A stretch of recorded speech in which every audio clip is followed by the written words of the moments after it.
Այսօր մայիսի 15-ն է և հորոսկոպն այսպիսին է. Խոյեր, այսօր դու կարող ես հաղթել բանավեճում նույնիսկ սառը ջրի օգտին, բայց հիշիր ընկերները չեն ցանկանում լսել, թե ինչու է սոխը օրինական փոխարինելի, բոլորին մի համոզիր, թող որ իրենք որոշեն։ Սուլեր, ոչինչ չես ուզում փոխել, բայց տիեզերքը որոշել է փորձել քեզ, սուրճդ կսառի, պիցատ կվառվի, բայց օրը կավարտվի անսպասելի լավ նորությամբ, ուղղակի մի մոռացիր լիցքավորել հեռախոսդ։ Երկվորյակներ, քո մտքերը այսօր այնքան արագ են, որ նույնիսկ Wi-Fi-ին չեն հասնում, օգտագործիր դա ինչ-որ մեկին զարմացնելու կամ ուղղակի 1-2 բան պարզելու համար առանց Google-ի։ Վեցգետիններ, անհասկանալի զգացմունքներ են կուտակվում, ինչպես աղյուսակներում անկանոն տվյալները, գուցե ժամանակն է վերջապես գրել այդ անձին կամ գոնե սենյակդ հավաքել։ Հարույցներ,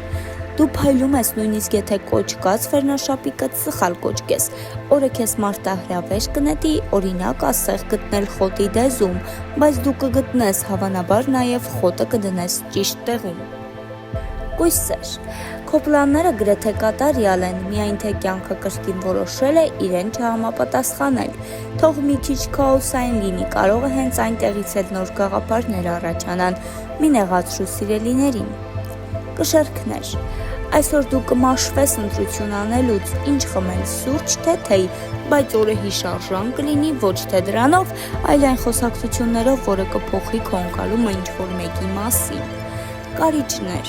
քո ինտուիցիան բարձր է, գրեթե սպիտակ աղմուկ ես լսում մարդկանց մտքերից, խելացի է չարտահայտվելը, բայց եթե խոսես, միանգամից կհասկանաս, ով է իրականում քո կողքին։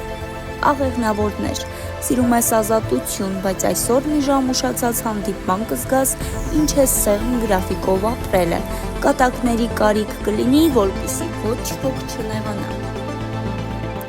Այդ եղջյուրներ, այսօր նույնիսկ բծերը քո վերնաշապիկի վրա ինչ-որ լրջություն կհաղորդեն քեզ, լավ ժամանակ է ավարտել հին գործերը, հատկապես այն նամակը, որը սկսել էիր գրել 2023 թվականից։ Ջրհոսներ, մտքերդ թռիչքի մեջ են, մի կողմից ուտոպիա, մյուսից TikTok, բայց այսօր նույնիսկ քո տարօրինակ գաղափարները կարող են սիրվել, եթե արտահայտես դրանք շատ պարզ ձևերով։ Ձկներ, հույզեր, երաժշտություն, հուշեր, մի բառով փոթորիկ, բայց հենց այս հուզական ալիքներից կծնվի այն խոսքը, որը կպահանջեն կրկնել գոնե 3 անգամ։ Դե ինչ հաճելիորեն ենք մաղթում, մնացեք օրագիրնուզի հետ։